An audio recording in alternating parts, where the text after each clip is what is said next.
Hello guys, আসসালামু আলাইকুম রহমতুল্লাহি ওয়া বারাকাতুহু। আজকে আমরা চলে আসছি এমন একটা জায়গায় মাছ ধরার জন্য। তো আপনাদের সাথে এই জিনিসটা শেয়ার করব। সাথে আছে সম্পদ,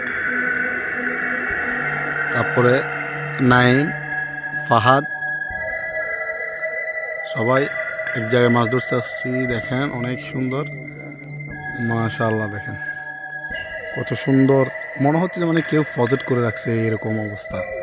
কিন্তু অথচ এগুলো আল্লাহ দেয়া, যে বৃষ্টি হয় যখন বৃষ্টির পানিগুলো জমাট হয়ে যায়, ওখানের মধ্যে এই মাছগুলো তৈরি হয়ে যায়। দেখেন মাশাআল্লাহ, দেখেন পুরো একটা মরুভূমি,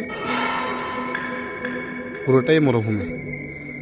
এটা হচ্ছে যে মদিনা জিন পাহাড়ের রোডে।